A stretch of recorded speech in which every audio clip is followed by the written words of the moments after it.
ओम नमो भगवते वासुदेवाय। नमस्कार, स्वागत है आपका हमारे YouTube चैनल में। आज हम लोग पौष माह के कृष्ण पक्ष की सफला एकादशी का व्रत का श्रवण करेंगे। सफला एकादशी 7 जनवरी 2024 रविवार के दिन रखा जाएगा। आइए हम इस कथा का श्रवण करते हैं। महाराज युधिष्ठिर ने पूछा, हे जनार्दन, पौष कृष्ण एकादशी का नाम क्या है? उस दिन कौन से देवता का पूजन किया जाता है और उसकी विधि क्या है? कृपया मुझे बताएं। भक्तवत्सल भगवान श्री कृष्ण कहने लगे कि धर्मराज, मैं तुम्हारे श्रेय के कारण तुमसे कहता हूँ कि एकादशी व्रत के अतिरिक्त मैं अधिक से अधिक दक्षिणा पाने वाले यज्ञ से भी संपन्न नहीं होता हूँ। अतः इसे अत्यंत भक्ति और श्रद्धा से युक्त होकर करें। हे राजन, द्वादश युक्त पौष कृष्ण एकादशी का महात्म्य तुम एकाग्रचित होकर सुनो। इस एकादशी का नाम सफला एकादशी है। इस एकादशी के देवता श्री नारायण है। विधि पूर्वक इस व्रत को करना चाहिए। जिस प्रकार नागों में शेषनाग, पक्षियों में गरुड़, सब ग्रहों में चंद्रमा, यज्ञों में अश्वमेघ और देवताओं में भगवान विष्णु श्रेष्ठ हैं, उसी तरह सभी व्रतों में एकादशी का व्रत श्रेष्ठ है। जो मनुष्य सदैव एकादशी का व्रत करते हैं वे मुझे परम प्रिय हैं। अब मैं इस व्रत की विधि को कहता हूँ। मेरी पूजा के लिए ऋतु के अनुकूल फल, नारियल, नींबू, नैवेद्य आदि 16 वस्तुओं का संग्रह करें। इस सामग्री से मेरी पूजा करने के बाद रात्रि जागरण करें। इस एकादशी के व्रत के समान यज्ञ, तीर्थ, दान, तप तथा कोई दूसरा व्रत नहीं है। 5000 वर्ष तप करने से जो फल मिलता है उससे भी अधिक सफला एकादशी का व्रत करने से मिलता है। हे राजन, आप एकादशी की कथा को ध्यान से सुनिए।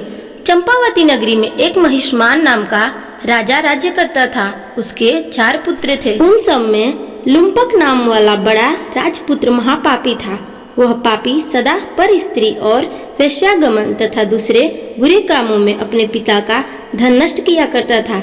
सदैव ही देवता, ब्राह्मण व वैष्णवों की निंदा करता था। जब वह राजा को अपने बड़े पुत्र के ऐसे कुकर्मों का पता चला तो उन्होंने अपने राज्य से निकाल दिया। तब वह विचारने लगा कि कहाँ जाऊं, क्या करूं। अंत में उसने चोरी करने का निश्चय किया। दिन में वह वन में रहता और रात्रि को अपने पिता की नगरी में चोरी करता तथा प्रजा को तंग करने और उन्हें मारने का कुकर्म करता। कुछ समय पश्चात सारी नगरी भयभीत हो गई। वह वन में रहकर पशु आदि को मार कर खाने लगा। नागरिक और राज्य के कर्मचारी उसे पकड़ लेते किंतु राजा के भय से छोड़ देते। वन में एक अति प्राचीन विशाल पीपल का वृक्ष था। लोग उसकी भगवान के समान पूजा करते थे। उसी वृक्ष के नीचे वह महापापी लुम्पक रहा करता था। इस वन को लोग देवताओं से क्रीड़ा स्थली मानते थे। कुछ समय पश्चात पौष कृष्ण की दशमी के दिन वह वस्त्रहीन होने के कारण शीत के चलते सारी रात्रि सो नहीं सका। उसके हाथ पैर में अकड़ आ गए। सूर्योदय होते होते वह मूर्छित हो गया। दूसरे दिन एकादशी को मध्याह्न के समय सूर्य की गर्मी पाकर उसकी मूर्छा दूर हुई। गिरता पड़ता वह भोजन की तलाश में निकला। पशुओं को मारने में वह समर्थ नहीं था, अतः पेड़ों के नीचे गिरे हुए फल उठाकर वापस उसी पीपल के वृक्ष के नीचे आ गया।